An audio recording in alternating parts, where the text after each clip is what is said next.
attention to what's going on. I hope we pass the test. I hope so.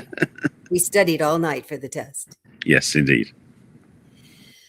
So Barry and I are going to talk today about self-doubt and how it destroys love. And we were talking a little bit before the show that there are ways that if we asked all of you, you might have a good suggestion of how that could be, but we think maybe you wouldn't know some of the sneaky ways or the ways that you have no idea that you're doing this, and it could be destroying your potential for love or the love that you're already having for yourself or for other people. So stay tuned. We're going to have lots to talk about that today. Oh, yeah. And we'd love to welcome you. Thank you for showing up today and listening to us and watching us on the newsstreamingnetwork.com, WGSN-DB Going Solo Network, radio and TV podcast, #1 internet singles top network. And this is Let's Talk Dating with Christine and Barry. Hi, Barry. Hi, Christine. So with everything, as we talk about most of the time on this show, it all starts with you. And this is certainly what's going to start with you. If you doubt that you're lovable enough, or that you can love somebody, or that you don't understand why it isn't happening, the doubt is going to undermine everything in your life. How could it not? How could it not? And one of the things that people don't always understand, I love using the term about the glass ceiling because we women so used that a lot in the past, that however much you love yourself, how much you care about yourself, how much you value yourself, how worthy you think you are, how valuable you are, how smart or pretty or short enough, whatever, how much you think you are is the ceiling that somebody else could give to you. No matter how much they think you're more, you can't hear it. You can't take it in. There's a ceiling. There really is a capacity that's there that can't get filled no matter how much they try. And the men that are the rescuer people that I coach, I say, you have a hole in their bucket and it doesn't matter how much you pour in, it's going to keep oozing out the bottom, and they need to fix their own hole. And that's a lot what self-doubt is. There's so many different categories, right, Barry, that fit under that self-doubt category. Yeah, it's one of the things I learned a long time ago and still resonates for me now is the fact is that if you don't love yourself, nobody else can love you enough to get you filled whole. You know, it sounds romantic. Well, if you love them enough, they'll feel love. It's like, yeah, but they got to love themselves first. And so the same thing is true with self-doubt, because self-doubt undermines love, as we took in the title. It says destroys love. Well, I don't necessarily say it destroys love, but it undermines it, and it reduces the ability for love to happen, because self-doubt is one of the most diminishing experiences we have for ourselves, because our confidence decreases, our trust decreases, all the things decrease as well, because self-doubt is like decaying the structures of our truth in ourselves, our trust in ourselves. And that can get really messy. Boy, and if we cannot trust ourselves, how can we be out in the world? I think that it's so important to know that you would know the right thing. You would know the right people to ask. You would know the way to get yourself out of something. And if you don't trust yourself, if you doubt that you have at least enough ability to run away when something's bad, or to ask for help from somebody, or to even trust somebody that you think, wow, they seem really nice, can I trust myself about that? The self-doubt undermines every area of your life, where people can't even go to the store and pick tomatoes if they have had a bad experience of bringing home something that, and I love using tomatoes because it has nothing to do with your heart, because people get so caught up when we talk about the love part. Right. But if you brought home bad tomatoes, are you never going to think you can pick tomatoes again? No. Oh gosh, now I know to see how ripe it is, or now I know I want a specific shape. And if you could look at the rest of your life that way, that you didn't screw up everything in the whole world just because you brought home a bad tomato, to think about that in the other parts of your life, because often we go, well, I picked bad with that, I could never pick good again. I've had that experience a couple of times recently where I, being in grocery area at least, where I chose something at the market, or in fact, also because I say I volunteer on Fridays with my food distribution group I volunteer with, and I get to take a bag of groceries home too. But if I don't choose carefully, and it was interesting, a couple of weeks ago, I was switching locations to help out with them. Basically, we have a big U-shape of tables with 15 different spots around tables, doing like from produce to frozen to salads to bread to all sorts of things, like so everything there. And I ended up covering over in the produce section because they need help over there during the time of that day. And we're all in gloves, thankfully, because we have to do that only for hygiene. But also, I was where the stone fruit were, and maybe 1 out of 5 of the stone fruit were okay to give to people. The rest were just like mangled and wet. And it's like, when you look in the box, it looks fine. But you start putting, you start feeling and you're checking in. It's like, these aren't so good.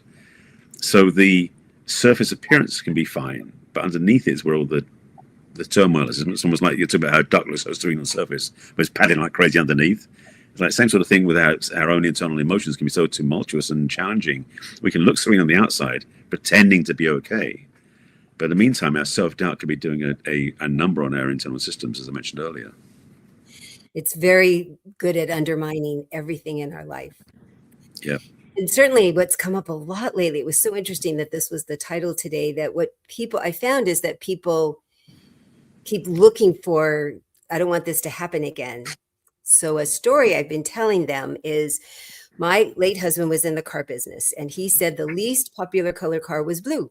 People just didn't buy blue cars. He was always amazed. My mom had picked a blue car. So I tell people the manufacturers just don't make very many because they know they're not going to sell them. But for the next couple of weeks, pay attention and watch for blue cars and come back and tell me. And they're like, oh my gosh, I saw a lot of blue cars, because you're looking for them. You didn't manifest. It wasn't the law of attraction, not more were in the world. You were just noticing them. Mm-hmm. So when we've had a bad experience of something, we go, oh, well, now I have to pay attention. I have to pay attention that I don't have somebody that acts like that or looks like that or is a narcissist or isn't ready for commitment. And you keep looking for that to guard against it. And I'm going to tell you, you're going to see it a lot. Not that there's more out there, not that there's more people doing it, not that you're even attracting more people. You're just noticing, like blue cars. Right. So if you go, oh, if that's what's happening, and that's the only way I know how to be safe, how could I change that? So as Barry and I've talked in the past, that when you say, oh, this is what I don't want, what would you like instead? Now look for that. So if you say, oh my gosh, I really would like a red car, and I'm going to, because there's not as many red cars either, because they're all worried about getting tickets, that go notice how many red cars, you're going to see a lot of red cars because that's what you're looking for. So if you're looking for somebody, well, I want somebody who acts this way instead. I want somebody who's more interested in me as a person. I want somebody who I could have an emotional connection conversation with. If you keep looking for that instead, you'll be amazed at how much you're going to find that. And it will help you stop having so much self-doubt that you think you don't pick well. It's just you didn't adjust what you were picking. Yeah. The part of the brain that's about is the reticular activating system. And it's something that I learned about years ago as well. And the thing about it is, and I use a different example just to illustrate its power, is it's very good at focusing what you want. It's also very good at avoiding what you don't want, or rather what you're not aware of. For example, one of the examples they talk about is how when a woman just had a baby, she's very tuned into that baby. So when she's sleeping, there could be a fire truck going by and she won't even hear it. And all that noise and clatter and lights flashing on, she would ignore it totally. But the baby just turns over slightly in sleep and she'll be wide awake going, what's going on? What's going on? Because she's so tuned into that. And that's the laser focus of the reticular activating system, RAS for short. And it's the same idea true. It's like about looking for blue cars or even in thinking of a pink elephant. It's like you wouldn't think about pink elephant until you just said it, but then it's things like imagining it, you see that. That's the power of our mind. And the challenge is that if we're tied into self-doubt, like a self-fulfilling prophecy, we will keep seeing things and proof and reasons why we need to doubt ourselves.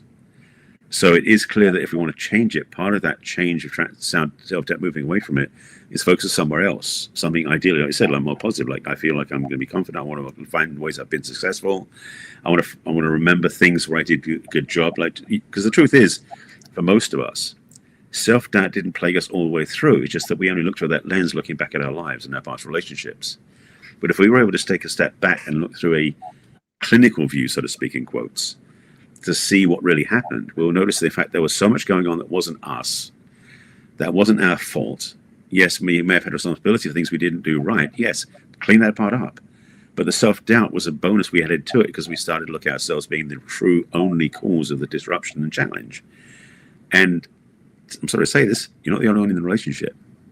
So things that happen in the relationship could be both of your partner's responsibilities, not just you. So to focus on the clinical viewpoint, the detached viewpoint, seeing things as they really were, can lessen the sense of self-doubt you might be carrying.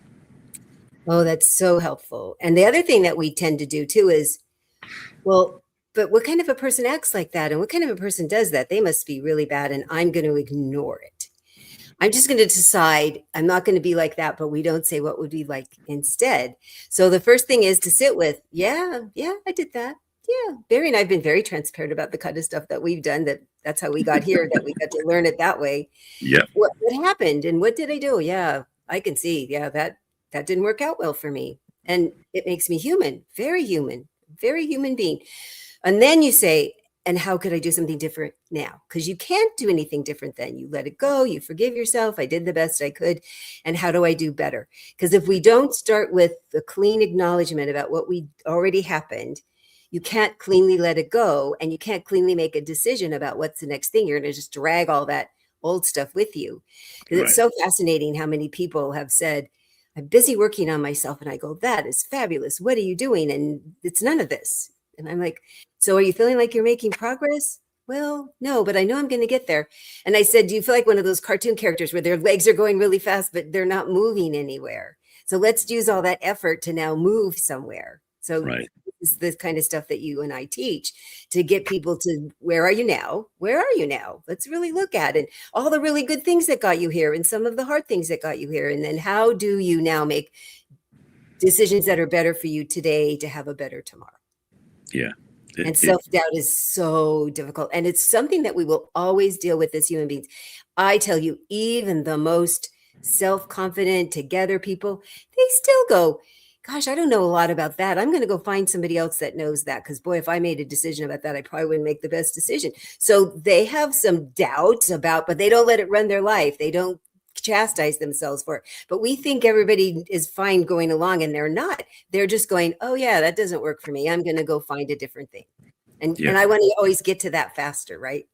Well, that's the fun part of this, is that there is an option to do something about it. The thing is, though, let me say it this way: self-doubt is something, as you said, that happens in our lives. Even if you're very successful, it still happens in your lives. The challenge is the weight we give it. Because self-doubt is self-doubt, period. But if we start saying, oh my God, the world's ending because I have doubt about myself, that really amplifies the level of impact it has on your life in a negative way. And so recognizing self-doubt as being simply like an awareness check. Like you basically really discovered, oh, this is the limit of my knowledge in this area. Oh, okay, good to know that. So now I can either think about studying what I want to learn more about it, or find, as you said, somebody else who knows more about it than I do, or do nothing about it at all and just back away from it. That's an option too. But in this sense, what self-doubt becomes is a signpost, an indicator, just to ourselves to go, that's an area I don't necessarily have the necessary skills to succeed in. And because self-doubt happens a lot in relationships, and because you and I teach this stuff, it's that I'm leading to the idea, is that if in fact you feel like you don't know enough about a relationship, that's what both Christy and I are here for, is to help you navigate that process to be more successful, more joyful, and more fulfilled, and have less self-doubt when you go on your relationship journey. Because that's the whole point of you listening to our broadcast, I would suggest. Because if you have a lot of doubt, it's pretty impossible to be really vulnerable. And the best way to get into a really connected, loving, committed relationship is that you both need to have your vulnerability upfront and ready to give, not right away, but as you're getting to know them, that you start trusting the other person, and that you know that they'll do their best to be kind and listen to you, and that you have ways of, we teach you tools of how to get over when the bumps happen. But if you're guarded for good reason, I get all the good reasons, then you can't be open-hearted. You can't have both. So if you would really like to have a wonderful, loving, committed, vulnerable, intimate, intimacy kind of relationship, and I'm here to tell you sex is even better when you do that way. It's so amazing to keep learning that in my personal life with my husband. So that's a good advertisement for that. So then that's when you have to make that brave decision of, okay, I see the places that I have doubts, and how can I learn to stop doubting myself and know that when something comes up, I'll know what to do about it next. And the thing is, even if you don't know what to do about it, you have the willingness, the integrity to say, hang on, this isn't working. I need to sort this out. And then you can speak honestly about it. Mm-hmm. The thing I was going to say is just the devil's advocate side of things is that even people who have self-doubt get into relationships. It may not be the best relationship. Yes. Oh. And it's funny, you're talking about how like the men who want to save but have holes in their bucket sort of thing, where they're doing that work. I was one of those. I can't remember that clan at one point in my life. I mean, I said before on the broadcast about being the white knight, right? Save damsels in distress. That was my MO for a few years in my early 20s. And I would do things now that I look back now and just go, how could I even think that way? Because I know better now. And partly it's also I choose differently than I did back then. But I would be wired for, and mentioning earlier about the laser, the focus we have, like the reticular activating system that we run things on, is that I'd only be attracted to women who had issues that need to be worked on, that need to be saved from themselves or saved from the environment. And it's like women who are standing on 2 feet, I wouldn't even notice them at that time because they weren't needing my chivalrous nature to show up for them. I mean, it was such a ridiculous way of doing things back then. But I know that the paradigm, because I was doubting myself completely because I didn't think I could find someone to stand next to me. So I'd find women who were, quote, in quotes, weaker than me because they were so challenged or messed up, whatever it was. So I could then justify my behavior to be the savior, to be the hero, to come in to sort of save the day. That I didn't do very well anyway because I was doubting myself. So it was a never-ending self-fulfilling prophecy, so to speak, where I didn't actually have the skills to be a good partner, and so I didn't actually know how to be healthy in my own life, relationship to other people anyway. I mean, looking back now with much greater hindsight, I have a great deal of compassion for my younger self. Because you can't even reach the goal of rescuing them because you don't even feel confident enough in yourself to rescue you, much less them. Yeah. It's such a repetitive circle. And I don't find, at least in my business and personal life, as many women that do it. But the ones who do that, I so see that type of woman that looks for a man that needs them, looks for a man that wants their power and their money and them to mother them and take care of them. And every once in a while, they seem to work it out. But most of the time, one or both of them end up so resentful because it's the dynamic coming from that place of both people needing the other person to be so needy. It doesn't bode well for human beings generally. It just doesn't. We don't stay in that place comfortably for very long. We get pretty uncomfortable. No, definitely not.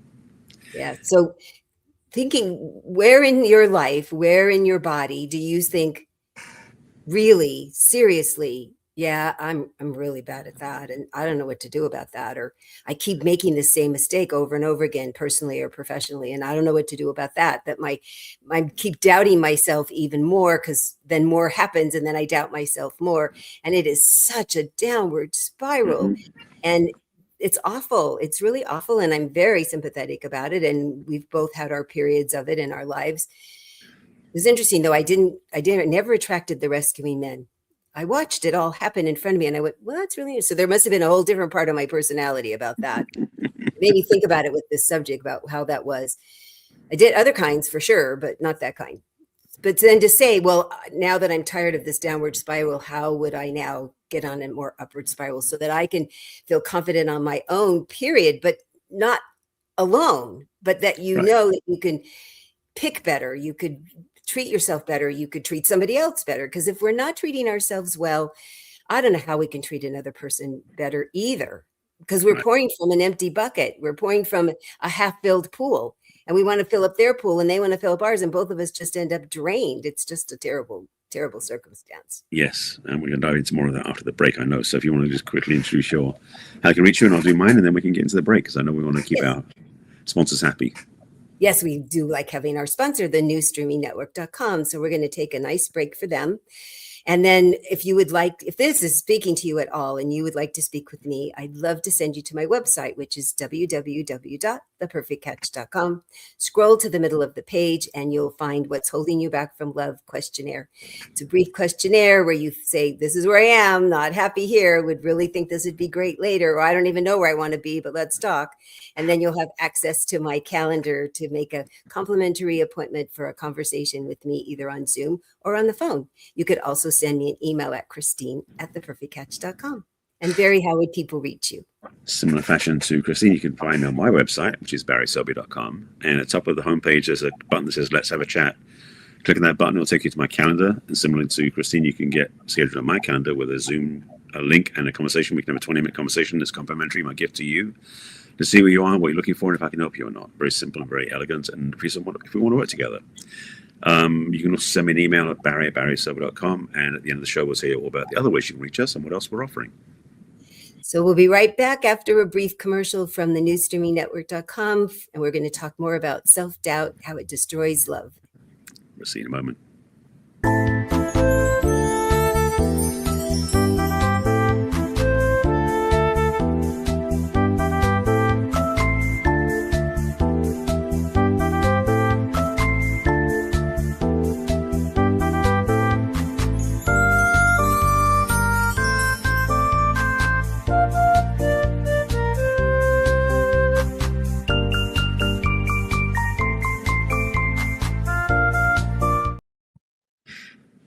Hi, welcome back to Let's Talk Dating with Christine and Barry. And today we're talking about self-love or self-doubt, and how it destroys love. Yes. It's the opposite of self-love, right? Self-doubt. Well, and just on that for a moment, the lack that we have of self-love, and I talk about a lot of my work about self-love for years talking about it, and the reality is that what self-love is for a lot of times is to wipe away the pain and suffering of self-doubt, because it is a antithesis to being really loving and kind to ourselves and then to other people. It's the challenge is, they say hurt people. Well, people who doubt themselves tend to doubt other people as well. It's a common reflection. So the idea of having healthy relationships is really impossible when you are running self-doubt as your primary focus rather than self-love. If you can't learn to trust yourself, how could you ever learn to trust people? Mm-hmm. And I've gotten a number of people talking to me lately who have felt very taken advantage of. People walk all over them. They ask too much. They take too much. And it really often boils down to this, that they have such doubts about being lovable or really knowing the right answer. Or is it really okay to say no? And what would happen? And is that dangerous to say no? Because maybe something's happened in the past that was dangerous. Or what if I say no and they don't like me? Mm-hmm. Well, you need to be okay with that. And how can you get okay with that if you're doubting? So learning to be okay with yourself and know that you're going to make really good decisions for yourself. We're not born feeling this way, but we develop this from lots of the things that have happened in our past, and it's not permanent. I used to say it's not a tattoo, but I've learned that people can sort of get rid of them or cover up their tattoos. But so I'm just going to say it's not. You don't have to keep this forever. You can get rid of it. In fact, for a lot of people I know, talking with clients over the years, and also from my experience too, self-doubt oftentimes has come from a much younger place in our lives, something where it happened, whether it's upbringing with a family or maybe school paradigms, or you bullied in high school, which is what my experience was. So my self-doubt was very much imprinted on me by the people I grew up with. So even when that experience passed and it was 5-10 years later on, the self-doubt was still occurring. That's the challenge of self-doubt. It does linger unless you choose to face it and deal with it directly head on, so to speak. And I'm really clear now, looking back, that where that self-doubt crept in my life and which when I was younger, to be brutally honest, it was the other people's issues that I reacted to, not my own self-doubt. I built up my own self-doubt internally because I didn't want to be, it's like I felt myself somehow taking account for other people, which really wasn't the healthy way to do things. But that was, out of the kindness of my heart, I doubt myself sort of thing. It was really messed up in a way. But I know in a lot of ways, looking back, that was the only tools I had to work with. And so for a lot of people I know, and for clients I work with as well, self-doubt is almost one of those comfort zones, a place to stay safe too, because to venture out meant to risk being seen, to be noticed, to be even seen as successful, which is very challenging. I mean, I know there are people who maybe not done well in their businesses because self-doubt held them back, so to speak. I don't know how it doesn't impact every area of our life. And the more you doubt yourself, the more you're going to depend on other people's opinions. Yeah. So what happens, as Barry so eloquently said, and certainly happened to me when I was younger as well, that when something would happen between me and somebody else, I took it 1000% personally. Right. And yes, there are times when I caused something to happen or I reacted appropriately, but it wasn't all the time. It truly wasn't all the time. It was a small percentage, actually, when I started getting help with this and decided how much of this really has to do with me. And it was funny because sometimes people would just have a look and it's like, well, I had gas. when I started checking things out. Why did you look at me like that? And they'd go, what? I go, well, you made a face. They go, I had gas. Oh, it wasn't me at all. Right. I go, isn't that a funny? That's one of my funniest things. When I finally started just being brave, because I'm like, well, if they're so upset with me, I'm going to ask, and then we're going to handle it. And I'm not going to walk around with this worry and cloud over my head. So then when I started asking, it turned out lots of things had nothing to do with me. And they were startled when I had noticed whatever they did, because they didn't even notice what they did. And we just live our lives that way. This is probably one of the biggest pieces of gold in the show conversation, to be honest, what you're saying, because it's so true. It's amazing how much we assume things about other people that we take personally when they didn't even know they were doing something or anywhere that we were impacted by it. And it's crazy to think of how much stuff we carry around that has no relationship to who we are, but we carried on. We took it on because we saw someone's expression when we went through, like somebody opened the door weird, or somebody on the freeway looks at us weird, and we think something wrong with us all the time. It's like self-doubt sneaks in that widely with some people. Now, I'm not saying everybody has the experience, because a lot of people are immune to this. But if this resonates for you and you recognize that in yourself, just know that half the time you're feeling self-doubt is because maybe you assumed something from someone said or did or didn't do or didn't say that you then took personally and made it into a whole level of self-doubt.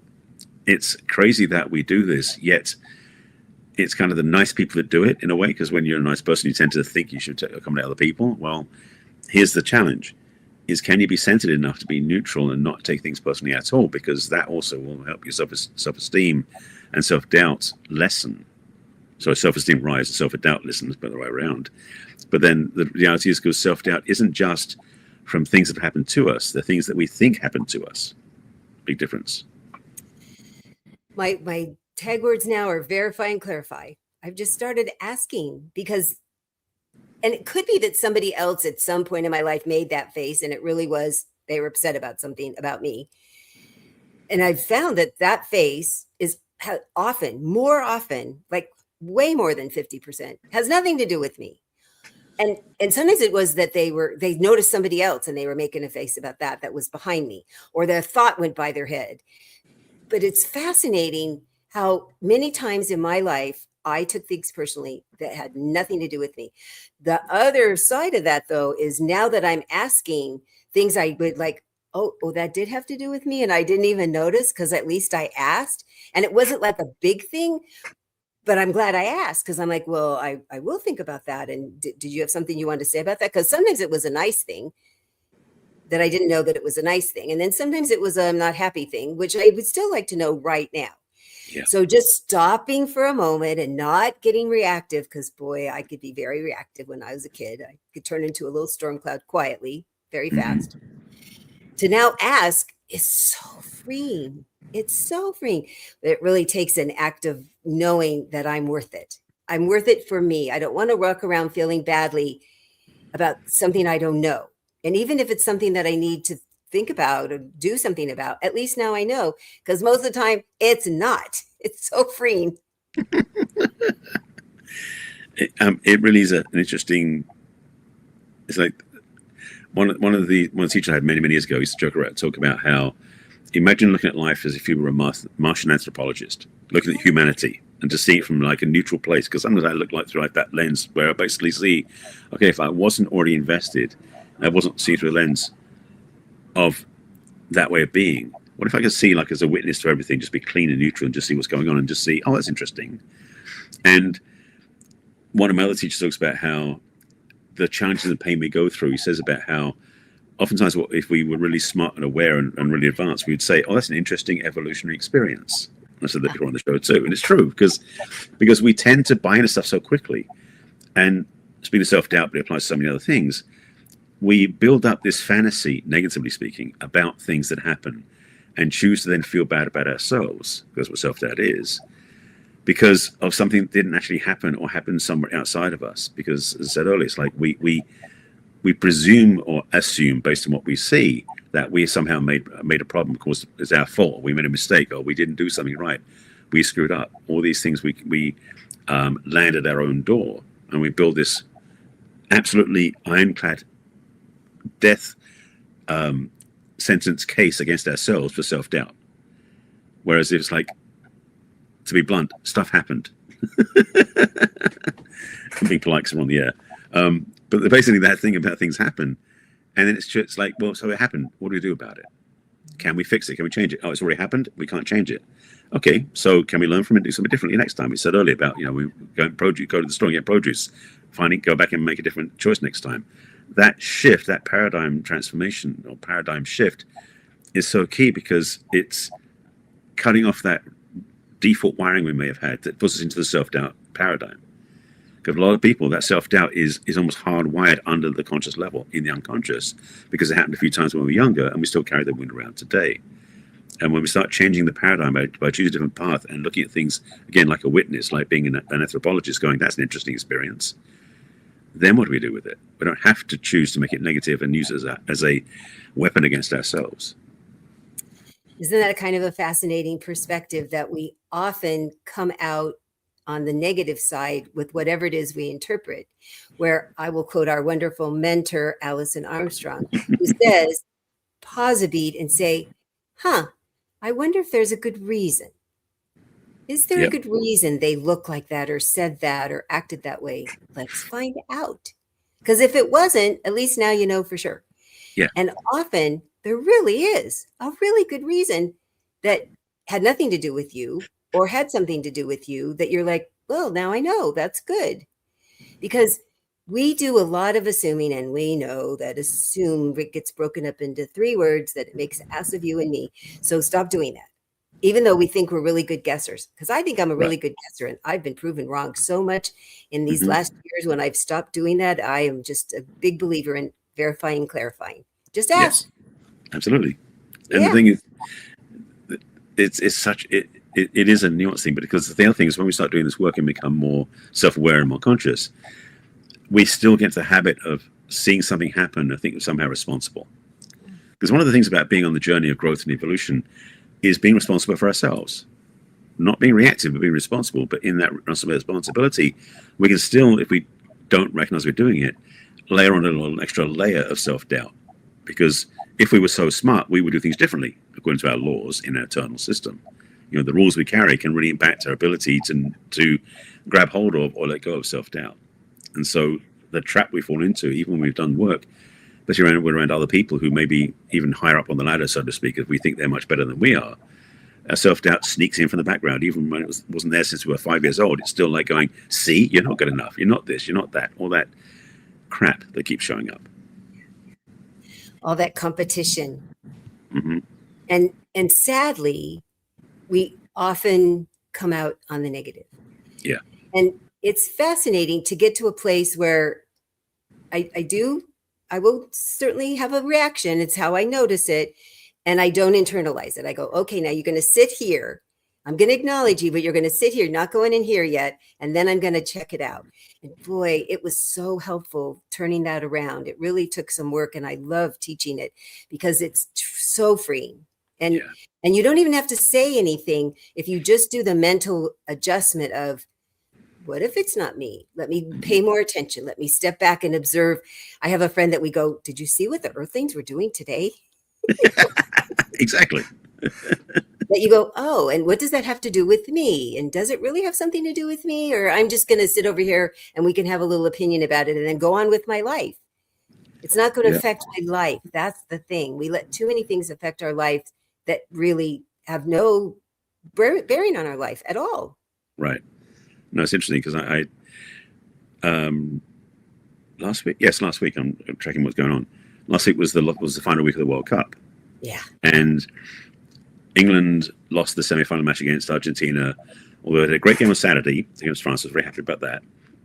But between the 2 games, because England lost there, I felt a sense of disappointment come up. I did a video which I posted on social media platforms about disappointment because I want to speak how I got disappointed about something I had no control over. And that's one of those leverage points, like self-doubt as well, is that if we don't have control over a situation, and yet we lay this issue at our own door, and we take responsibility saying, well, I'm disappointed that England wins. Like, yeah, you're disappointed, but the truth is, I wasn't managing the game, I wasn't playing in the game, I had no control of the field. I just witnessed the team I follow not winning. Okay, move on. But it's the sense of understanding that we get invested in things we think we can control, which we can't. And self-doubt is something that oftentimes is this additional layer we put on ourselves, even though we actually have no control over the outcome. We didn't change, we didn't do anything, but we think somehow we're responsible. Therefore, we're going to start doubting ourselves because we didn't fix it. So watch the way our thought process goes ahead, because it can get in the way sometimes. Yep. Let it sit on the doorstep and examine it. Don't bring it in your house, right? Yes. I like that. I know they did a valiant effort though, Barry. They really did.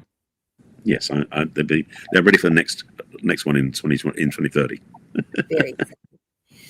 Well, boy, if this has been anything that's landed with you, you understand this, you feel it, you've experienced this, and you've had enough, and you'd really like to figure out how to have not so much self-doubt inside of you, that your life could just be happier all over, much less in your dating life, since that's what Barry and I a lot concentrate on.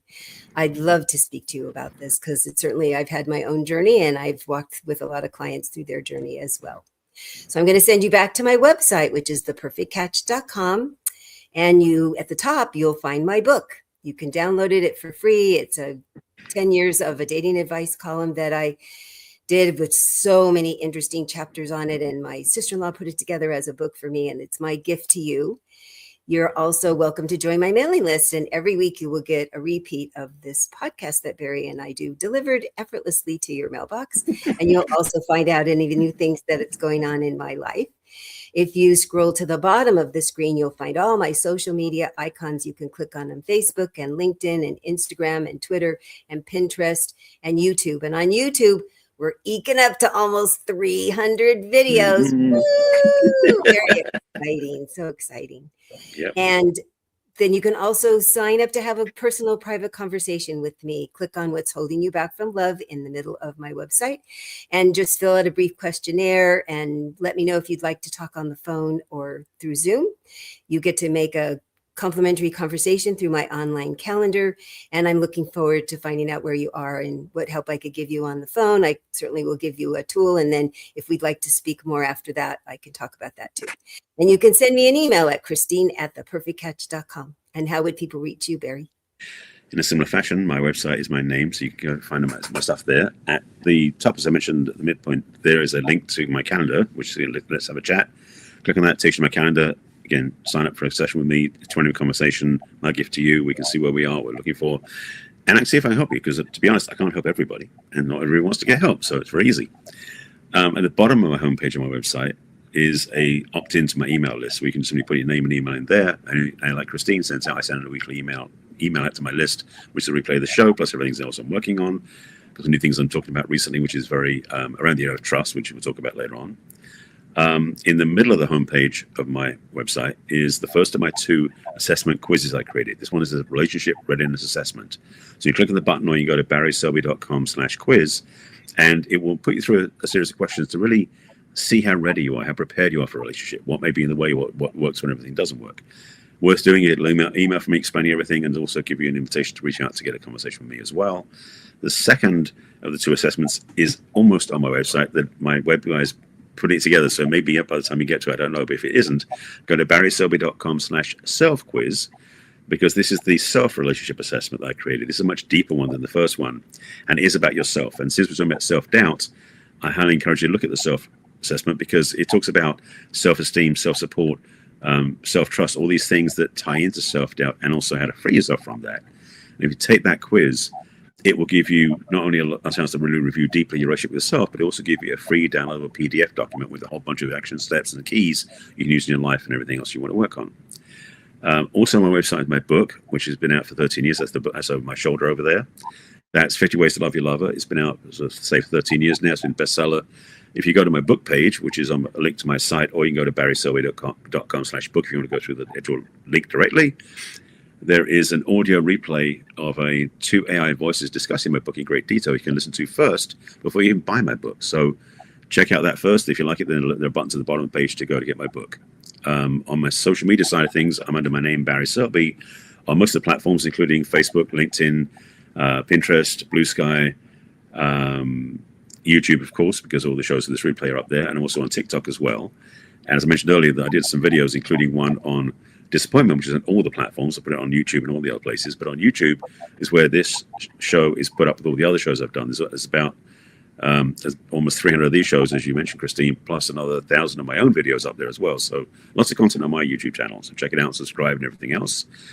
And then if you want to find me on Instagram or Threads, it's The Real Barry Selby. And if you want to send me an email, you send me one at barry@barryselby.com. And we are here live every Thursday at 1 o'clock Pacific and 4 o'clock Eastern. We'd be happy to have you join us. You can submit a question and we'll answer it on air.